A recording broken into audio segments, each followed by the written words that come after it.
सबको मेरा नमस्कार।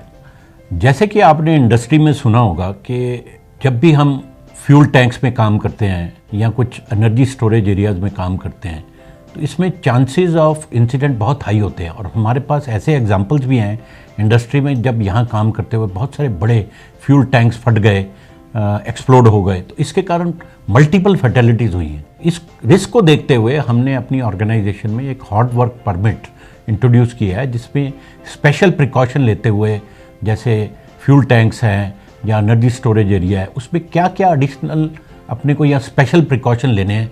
फ्यूल टैंक साफ़ हो, हमारे पास फायर फाइटिंग का पूरा अरेंजमेंट हो, हमारे को फायर वॉचर हो, तो स्पेशल प्रोविजंस को देखते हुए, स्पेशल प्रिकॉशंस को लेते हुए हमने ये एक वर्क परमिट इंट्रोड्यूस किया है। ये आप सबके लिए बहुत फ़ायदेमंद होगा।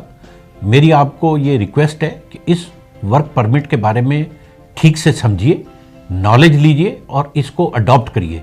ये हमारे जो वर्क्स हैं जिसमें one of the highest risk जो हॉट वर्क है, इसको एलिमिनेट करने में बहुत मदद करने का और मेरी आप सबसे ये गुजारिश है कि इसको आप अडॉप्ट करिए और इसको आप कंप्लाई करिए। धन्यवाद।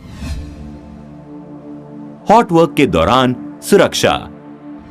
नमस्कार दोस्तों, हमें अपने कर्मचारियों और हितधारकों की सुरक्षा, स्वास्थ्य और वातावरण का विशेष ख्याल है। सुरक्षा हमारा मूल्य नहीं बल्कि हमारी प्राथमिकता है और सुरक्षा हमारे कार्य का सबसे महत्वपूर्ण हिस्सा है। साथ ही कोई दुर्घटना नहीं हमारा सिद्धांत है। हम आपसे दिए गए सुरक्षा नियमों का पालन करने का आग्रह करते हैं। गर्म कार्य अर्थात हॉट वर्क क्या है? हॉट वर्क उस प्रक्रिया को कहते हैं जब कार्यस्थल पर ज्वलनशील सामग्री हो और इग्निशन का स्रोत भी हो। हॉट वर्क ऐसा भी हो सकता है जिसमें कार्यस्थल पर कोई भी ज्वलनशील सामग्री ना हो, लेकिन फिर भी उस कार्य से आग का खतरा हो, जैसे कि welding, gas cutting, grinding, soldering, wrapping और कोटिंग प्रक्रिया इत्यादि। अनियंत्रित आग तथा लापरवाही के कारण बहुत सारे संभावित हानिकारक परिस्थितियां हो सकती हैं।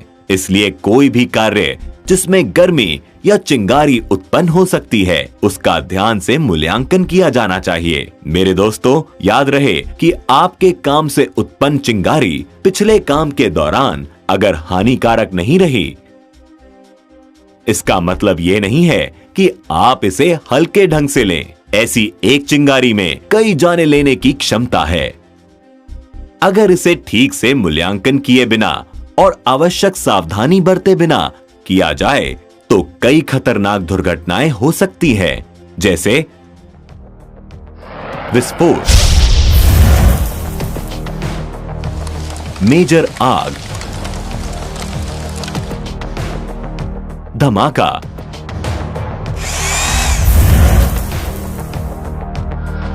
व्यक्ति को चोट लगना,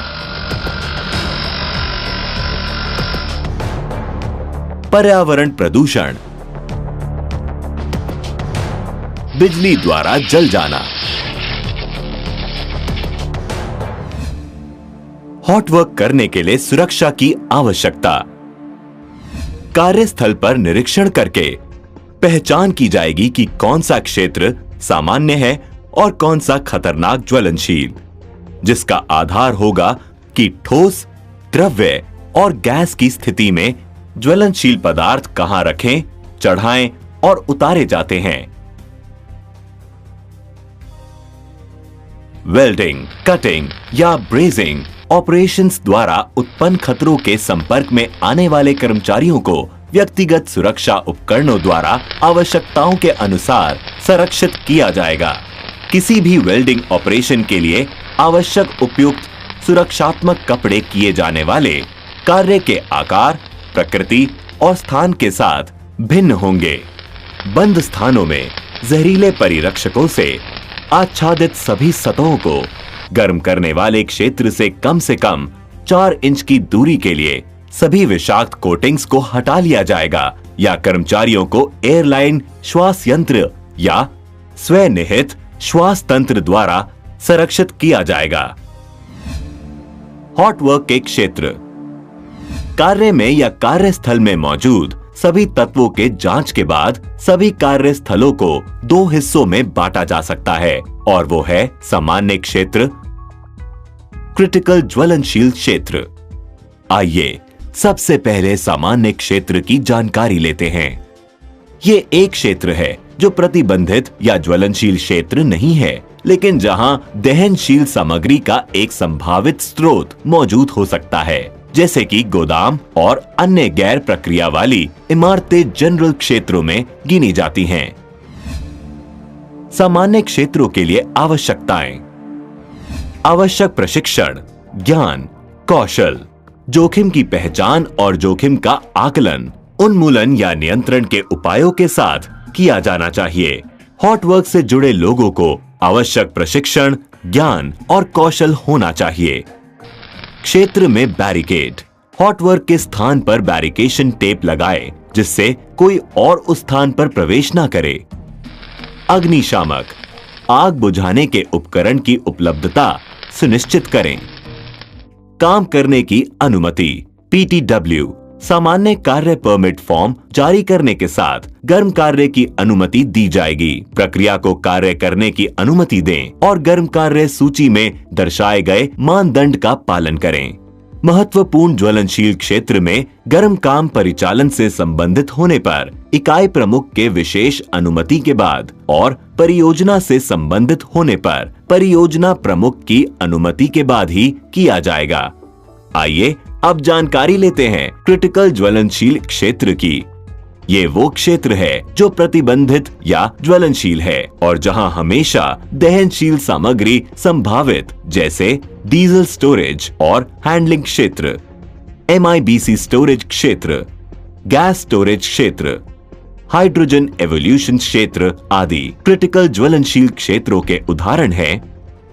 जोन 0, एक जगह जिसमें विस्फोटक वातावरण होता है, जिसमें लंबी अवधि के लिए लगातार या अक्सर गैस या धुंध के किसी भी रूप में ज्वलनशील पदार्थ की हवा के साथ मिश्रण मौजूद होता है। उदाहरण है भंडारण टैंक या बंद कंटेनर के ऊपर वाष्प युक्त स्थान, ज्वलनशील तरल आदि के खुले टैंक वाले क्षेत्र आदि। जोन 1, एक ऐसी जगह जहां सामान्य ऑपरेशन के दौरान विस्फोटक वातावरण बन जाता है। यहां सामान्य परिचालन परिस्थितियों में ज्वलनशील गैस या वाष्प एकाग्रता के मौजूद होने की संभावना है। जोन 2, एक ऐसी जगह जहां सामान्य ऑपरेशन में होने की संभावना नहीं है, लेकिन कोई असामान्य परिस्थिति जैसे रिसाव, परिचालन का ठप हो जाना, अनुरक्षण के दौरान विफलता आदि की हालत में ऐसा हो सकता है। क्रिटिकल ज्वलनशील क्षेत्र की आवश्यकताएं, ज्वलनशील क्षेत्र में गर्म काम नहीं किया जाएगा यदि काम करने के लिए अन्य व्यावहारिक साधन हैं या उपकरण को शॉप या सामान्य क्षेत्र में ले जाया जा सकता है। ऐसा नहीं होने पर हीरा और JSA के अलावा एक विशेष अनुमति यूनिट हेड, प्रोजेक्ट हेड से प्राप्त करना चाहिए। आवश्यक प्रशिक्षण, ज्ञान, कौशल, जोखिम की पहचान और जोखिम का आकलन, उन्मूलन या नियंत्रण के उपायों के साथ किया जाना चाहिए। हॉट वर्क से जुड़े लोगों को आवश्यक प्रशिक्षण, ज्ञान और कौशल होना चाहिए।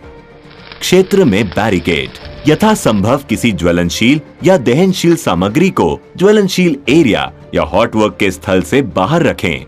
जो लोग कार्य का हिस्सा नहीं हैं, उन्हें कार्यस्थल से बाहर रखें। ऊर्जा स्रोतों के अलगाव के साथ हॉट वर्क क्षेत्र में स्थित नाली और सीवर लाइन को सुरक्षित रखें। इसके अलावा जहां हॉट वर्क किया जा रहा है, उसके नीचे के क्षेत्रों को क्लियर करके बैरिकेड करें। सभी खतरनाक कार्य जिसमें गर्म सामान का और उससे संबंधित उपकरण का इस्तेमाल होता है, विस्तृत JSA के मुताबिक किया जाना चाहिए। वायुमंडलीय निगरानी, कार्यस्थल के सभी स्थानों जहां ज्वलनशील वातावरण की जांच करनी चाहिए, LEL के बराबर या उससे 10% से ज्यादा की सांद्रता पर इन गैसों की उपस्थिति के मामले में कोई गर्म काम शुरू नहीं किया जाना चाहिए या तब तक जारी नहीं रखना चाहिए जब तक LEL 10% से कम लाने के लिए पर्याप्त वेंटिलेशन नहीं किया जाता है। उपकरण निरीक्षण। हॉट वर्क के उपकरणों की पहचान करें जिसका निरीक्षण किया जाना चाहिए। Fire watcher. कार्य क्षेत्र में कार्य से पहले और हॉट वर्क के दौरान लगातार निगरानी रखनी चाहिए। आग की चिंगारी रोकने के लिए रोकथाम, आग प्रतिरोधी तिरपाल, कपड़े, सिरेमिक कपड़े, GI शीट आदि के उपयोग के द्वारा स्पार्क्स और गर्म भागों को फैलने से रोकें। अग्निशामक। आग बुझाने के उपकरण की उपलब्धता सुनिश्चित करें। अब बात करते हैं कुछ विशेष जिम्मेदारियों और आवश्यकता के बारे में। तो सबसे पहले है फायर वॉचर। फायर वॉचर इन बातों का ध्यान रखेंगे।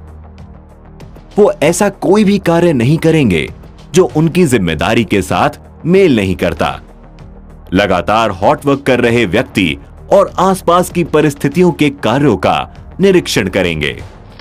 कोई चोट या अन्य आपात स्थिति की घटना में हॉट वर्क के उपकरण को बंद करेगा और हॉट वर्क कर रहे व्यक्ति को सतर्क करेगा और स्थिति को संभालने के लिए उचित प्रक्रिया आरंभ करेगा। केवल वे लोग जो इन सभी के लिए सक्षम हैं, हॉट वर्क करने के लिए फायर वॉचर के रूप में नामित किए जाएंगे। ज्वलनशील वातावरण निगरानी उपकरण।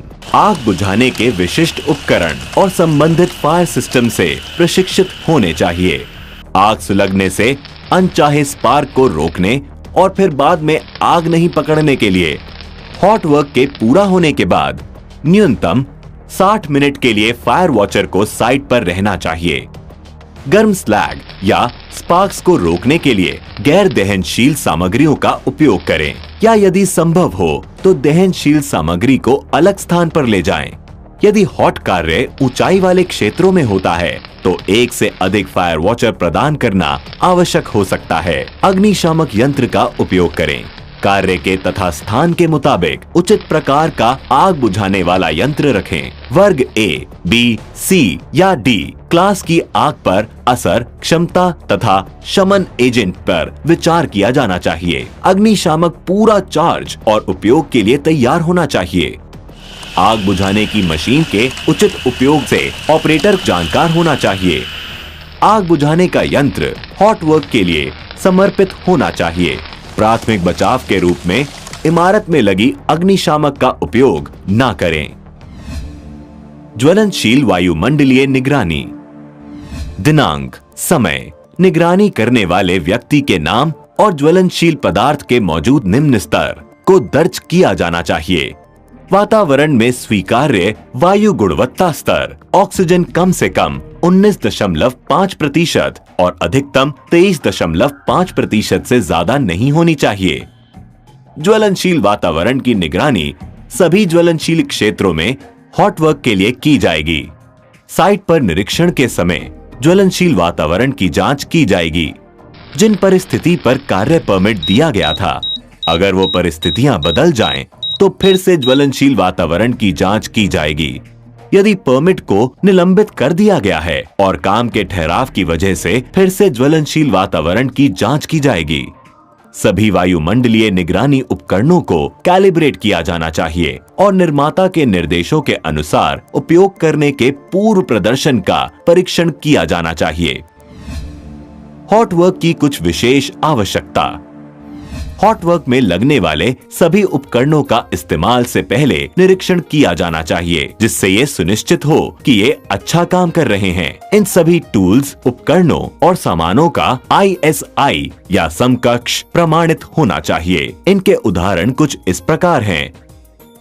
होज एवं क्लैंप, दोनों तरफ फ्लैशबैक अरेस्टर लगे हुए cutting set torch, regulator, cylinder, विस्तार तार, ग्राइंडर, हथौड़े के हैंडल और हेड और हथौड़े से पीट कर काम करने वाले tools, welding machine, plasma arc काटने की मशीन, वेल्डिंग के तार, होल्डर आदि।